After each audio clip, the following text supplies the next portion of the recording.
Hai, welcome to Art Talkers. Nah, sebagian dari kamu yang nanyain kondisi bahu saya yang patah, sekarang udah baikan dan semoga dalam waktu dekat bisa muncul lagi wajahnya di video. Saatnya kita bahas kisah kejahatan yang terjadi di negara Thailand yang kali ini berhubungan dengan orang tua yang mencampuri urusan rumah tangga anaknya. Sebagian mungkin bela menantu, nggak sedikit yang akan ngebela mertua. Simak dulu secara lengkap sebelum ngasih pendapat di komen ya. Jangan lupa tetap dukung channel ini dengan mencet tombol subscribe dan juga dinyalain notifikasinya, supaya lain kali kalau misalnya saya upload video baru, kamu jadi orang pertama yang tahu.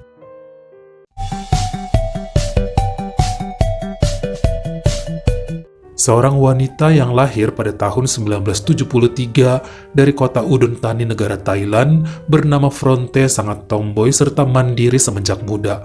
Meski dulunya besar di panti asuhan, berhasil bertahan saat dewasa dengan menjalani berbagai pekerjaan, dari jualan pakaian sampai bisnis sepatu kulit. Menikah di akhir tahun 1996, namun sayangnya ditinggal begitu saja oleh sang suami kala dirinya sedang mengandung 5 bulan. Sampai kemudian lahir nih sang putra di Februari 1997, serta diberi nama Moses. Gak berhenti berjuang demi membesarkan si buah hati. Walau banyak omongan tetangga suka ngejelekin sifatnya yang keras, tukang berantem, dan sangat kelaki-lakian, mungkin inilah yang menurut sebagian orang menjadi penghalang Phronte nemu jodoh lagi. Tapi dirinya nggak peduli, yang penting putranya bisa makan dan sekolah tanpa mengemis dari siapapun.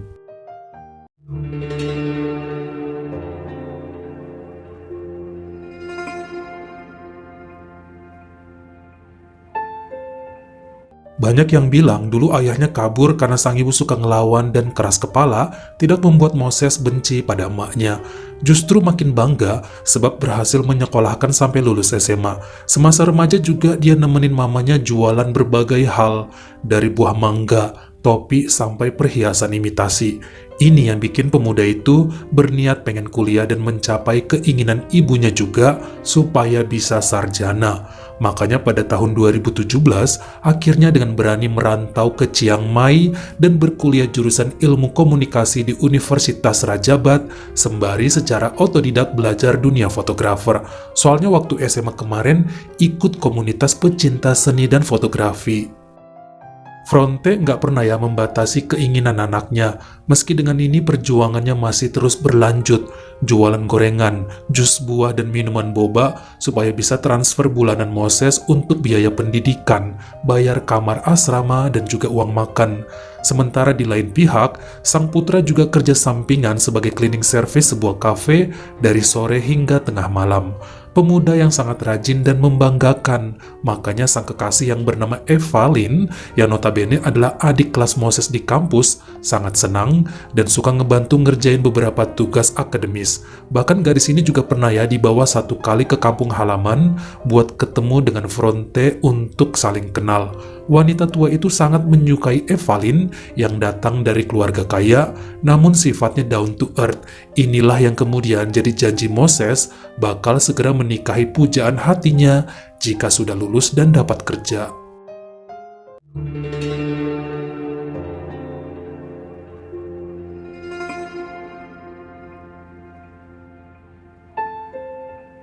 Manusia itu pembuat janji dan rencana, namun tetap Tuhan Maha Penentu segalanya. Saat memasuki semester 6, terpaksa Moses balik ke kampung halaman sebab masa pandemi terjadi. Kampus ditutup dan beberapa program studi berjalan secara online melalui Zoom. Begitu juga asrama dikosongkan atas anjuran pemerintah. Untuk sementara, pemuda ini harus long distance pacarannya sebab Evalin pun balik dulu ke kota Chiang Rai tempat orang tua. Tentunya sistem begini membuat beberapa orang bosan dengan kegiatan di rumah aja. Gak terkecuali Moses, yang akhirnya cuma bisa diam dan sesekali ngumpul bareng teman sekolahnya dulu di rumah salah satu dari mereka. Walaupun udah dilarang ibunya ya agar membatasi diri, takut kena virus, dan sebagian tuh pergaulannya juga ngeri, kan rata-rata pengangguran dan kerjanya pesta-pesta gak jelas tanpa mematuhi protokol kesehatan. Tapi karena emang dulunya akrab sama Moses, ya jadi ngikut ngumpul. Sampai pada awal Juli 2020, Phronte cukup khawatir saat tahu putranya nggak pulang ke rumah. Bilangnya besok ada ujian via Zoom, kok malah keluyuran sejak semalam dan gak muncul sampai siang. Didatengin nih ke beberapa rumah temen juga gak ada. Sampai agak sore, baru muncul dengan sahabatnya yang ngasih tahu bahwa Moses nginap di kediamannya sebab ikut mabuk pesta reuni SMA di wilayah tersebut. Sempat ya dimarahin oleh emaknya. Pemuda itu nangis dan meminta maaf. Akhirnya diampunin ya sebab Fronte tahu ini pasti kerjaan temen-temennya yang suka maksa Moses buat ikut minum. Dia anaknya gak enakan kalau nolak, tapi setelahnya janji gak bakal melakukan itu lagi. 2 bulan sehabis kejadian itu, ternyata kondisi masih belum pulih. Masih harus kuliah online, dan jualan Fronte juga nggak laku sebab keadaan ekonomi menurun drastis. Tapi wanita tersebut tetap ya rajin memberikan sumbangan rutin berupa makanan dan uang pada sebuah panti asuhan di daerahnya. Hal ini disebabkan dirinya dulu besar dalam kondisi yang sama. Makanya, meski keuangan sangat tipis, tetap berbagi dengan anak-anak yatim piatu merupakan prioritas utamanya.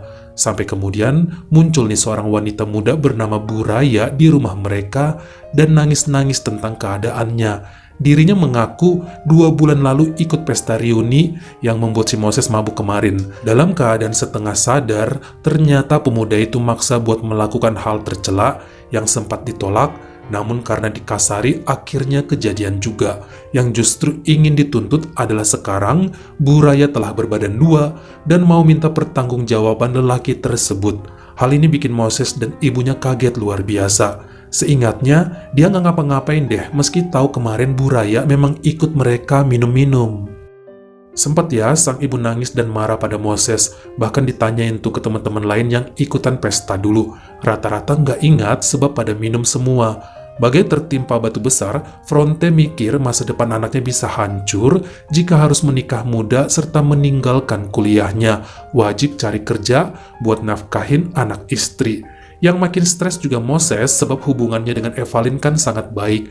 Rencana nikah setelah wisuda sekarang seperti hancur dalam pikirannya. Kedua orang tua Bu Raya sempat datang dan marah-marah. Ini juga yang jadi cibiran para tetangga yang sejak dulu punya image buruk terhadap Fronte. Semakin menggoreng keadaan dengan mengatakan mereka adalah keluarga nggak beres. 2 bulan waktu diperlukan untuk ribut, diskusi, menangis sesal sebab diancam oleh Bu Raya bakal lapor polisi atas perbuatan tercela. Moses pun terpaksa memutuskan hubungan dengan pacarnya Evalin. Hingga akhirnya secara sederhana diadakan acara pemberkatan demi sang buah hati dalam kandungan. Mereka pun menikah di bulan Oktober 2020 saat usia Moses 23 dan Bu Raya 24 tahun. Setelahnya, sang istri tinggal bersama mereka, namun lasaknya bukan main. Dalam keadaan hamil selalu keliling gak jelas, lebih suka nongkrong seharian di warung atau ngumpul di rumah teman dibandingkan ngebantu suami dan mertuanya dagang minuman serta gorengan.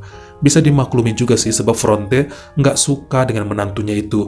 Mereka jarang ngobrol dan sering nunjukin wajah masam satu sama lain. Hingga pada bulan Maret 2021, lahirlah sang cucu di rumah sakit Aik Udon dalam keadaan normal. Namun justru sang mertua mulai kepikiran, jika menurut dokter bayi tersebut memang lahir sesuai jadwal, masa kehamilan 9 bulan 15 hari, ini tuh nggak pas hitungannya. Sebab kejadian minum dan mabuk itu kan sekitar tanggal 5 Juli 2020. Kalau memang benar, harusnya sang bayi lahir 1,5 bulan lagi. Ini artinya si Bu Raya telah berbohong. Dia sudah mengandung 2 bulanan saat pesta reuni tersebut. Hal ini sempat ya dibicarakan Fronte oleh keluarga besannya, namun semua menolak cerita dan gak mau menghitung tanggal tersebut. Bahkan saat dikonfrontasi ke Bu Raya dan Moses, malah wanita itu nangis serta teriak-teriak gak jelas. Dia justru menunjuk mertuanya yang emang gak suka padanya sejak dulu. Jadi berbagai alasan dilakukan untuk bikin dia tersudut. Walau ragu dengan hal ini, namun putranya tetap menerima keadaan, sebab toh udah nikah juga. Meski apa yang dibilang sama ibunya sangat masuk akal tentang tanggal kelahiran bayi itu. Setelah anaknya berusia 5 bulanan dan bisa ditinggal, Bu Raya kembali pada sifat lamanya yang suka ngumpul serta pesta sama teman. Bahkan udah jarang pulang ke rumah dan gak peduli lagi pada bayinya. Awalnya cuma Fronte yang jadi lawan berdebat. Kemudian, Moses juga jadi sering marah-marah sebab semua sudah kelewat batas. Sampai pada 1 Oktober 2021, Bu Fronte menerima SMS gelap dari seseorang yang menceritakan bahwa sebenarnya sang menantu dulu telah berbadan dua dari pacar lamanya bernama Jekau yang kemudian kabur meninggalkan sebab nggak mau tanggung jawab. Selain pria itu pengangguran, ternyata udah punya anak dan istri. Makanya sengaja ikut dalam pesta reuni kala itu untuk mencari temannya yang bakal dibikin mabuk dan dituduh berbuat hingga mau bertanggung jawab. Tentu saja selanjutnya Fronte mencari tahu namun gak pernah berhasil ketemu dengan pria yang dimaksud. Terjadi lagi pertengkaran mertua menantu tentang kejanggalan kehamilan Bu Raya selama ini. Namun wanita tersebut tetap menolak tudingan dan gak mau berpisah dengan alasan tak ada yang akan menampungnya hidup. Sebab ternyata orang tua wanita itu juga sejak dulu telah mengusir dari rumah mereka karena dianggap sebagai gadis yang nakal dan susah diatur. Moses saat itu sebenarnya jujur ingin bercerai. Dia mau kembali ke pelukan Evalin dan kuliah lagi. Ternyata pacarnya itu juga sangat sayang padanya dan masih berharap bisa hidup bersama kelak. Namun kayaknya Bu Raya sengaja bertahan biar anaknya ada yang urus sewaktu dia nongkrong sama temen-temennya. Sebenarnya ada ya keinginan Fronte untuk melakukan tes DNA untuk membuktikan bahwa anak itu bukanlah darah daging Moses hingga putranya bisa kembali kuliah. Namun biayanya cukup mahal yang gak sanggup mereka penuhi. Sempat juga terpikir sama lelaki itu membawa bayinya pergi dan menikahi Evalin. Namun beberapa pemuka agama bilang hal tersebut melanggar peraturan. Harus ada tanda tangan istri sah dulu tentang perpisahan, baru boleh nikah lagi.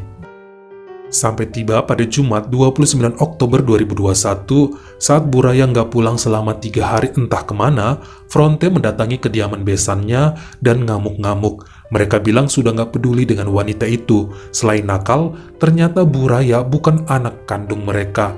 Dicari terus sampai ke sebuah rumah sewa milik seorang pria bernama Nirut yang ternyata adalah pacar baru menantunya. Dilabrak mereka berdua dan lelaki tersebut baru tahu bahwa Bu Raya sudah nikah dan punya anak. Segera diusir dari sana yang bikin pertengkaran berlanjut di rumah. Saat itu kebetulan ya Moses bersama bayinya sedang jaga es boba di kompleks seberang. Hingga dengan marahnya, Bu Raya menyerang sang mertua pakai kayu dan dilawan balik.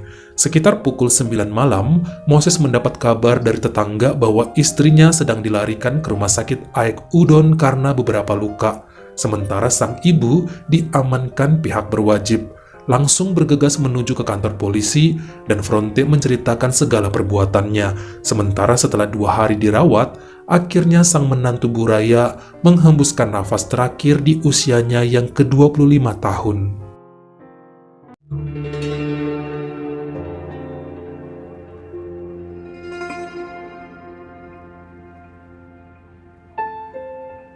Tentunya tetangga cukup kaget dengan kejadian ini, namun keluarga Bu Raya nampak tenang dan gak peduli. Fronte dan putranya juga gak menunjukkan kesedihan atas perginya sang menantu. Cuma si Moses ini menyesal aja kenapa harus ibunya yang berbuat begitu. Mestinya dibiarkan aja dan jadikan bukti apa yang dilakukan Bu Raya bersama pria lain sebagai tameng agar bisa bercerai dengan mudah. Sebab bagaimanapun pernikahan mereka gak akan bertahan lama. Istrinya cuma ingin sebuah tempat untuk pulang kalau lagi bingung. Gak ada cinta di antara mereka. Cepat atau lambat akan pisah juga. Tapi Fronte mengatakan udah keburu kesal dengan semua kebohongan dan tabiat menantunya. Apalagi ayah ibunya juga lepas tangan yang bikin kepalanya makin panas. Sang pengacara muda Wave Ketai yang membela Fronte kemudian berhasil menghadirkan teman-teman dekat Bu Raya di pengadilan ya dan bersaksi jujur bahwa mereka tahu sejak awal wanita tersebut bukan hamil atas perbuatan Moses. Pemuda itu hanya dijebak sebab Bu Raya udah keburu stres ditinggal pacarnya. Daripada janin dimusnahkan ya kasihan. Makanya pada tutup mulut saat tahu temannya berhasil membuat Moses masuk perangkap dengan cerita mabuk-mabukan. Benar adanya bahwa lelaki itu nggak pernah menyentuh Bu Raya sama sekali. Namun teman-temannya Moses yang cowok ya justru ngaku nggak tahu menau perihal tersebut. Mereka terlalu banyak minum, jadi emang nggak ingat kejadian malam itu. Bahkan selanjutnya, Jekau dihadirkan, namun menolak disebut sebagai pacar Bu Raya dulu. Ngaku sih pernah begituan, tapi bilangnya dia bayar kok, bukan gratisan. Konsekuensinya ya tanggung sendiri, sebab Buraya banyak yang pakai, nggak cuma dia doang. Teman-teman Jack Kau juga pernah pakai, jadi nggak tahu itu bayi siapa sebenarnya. Sampai pada pembacaan keputusan per hari Rabu 25 Mei 2022 di Pengadilan Negeri Daerah Udon Thani, hakim menyatakan bahwa Ibu Fronte bersalah atas tindak kejahatan tingkat 2, sebab terdapat juga ya luka lebam pada tubuh wanita tua itu. Artinya, ini semua berawal dari pertengkaran dan bukan sebuah kejahatan terencana. Perempuan berusia 49 tahun tersebut terkena hukuman 15 tahun penjara dan boleh bebas dengan jaminan setelah menjalani sedikitnya 10 tahun kurungan. Meski sempat mengupayakan banding dengan sang pengacara, namun hasilnya tidak berubah sama sekali. Tidak ada kabar lagi tentang Moses setelahnya. Ada yang bilang dia bawa anaknya ke Chiang Mai dan lanjut kuliah dengan biaya dari keluarga pacarnya Evalin. Sebagian lagi bilang bayinya dikasih ke orang tua Buraya. Bagaimana menurut kamu? Apakah pantas hukuman yang diterima Bu Fronte? Kamu komen di bawah. Kalau kalian suka sama video ini, jangan lupa ya klik like serta tombol share-nya. Buat yang baru pertama kali mampir, atau udah sering mampir nih tapi belum berlangganan, jangan lupa klik dulu tombol subscribe dan juga dinyalain notifikasinya. Supaya lain kali kalau misalnya saya upload video baru, kamu jadi orang pertama yang tahu. Follow juga Instagram saya jika berkenan di Artokels S-nya 2. Dan jangan lupa untuk nontonin semua video saya yang lainnya. Ingat ya, tetap jaga jari dan juga lidah kita supaya nggak nyakitin hati orang lain. Terima kasih.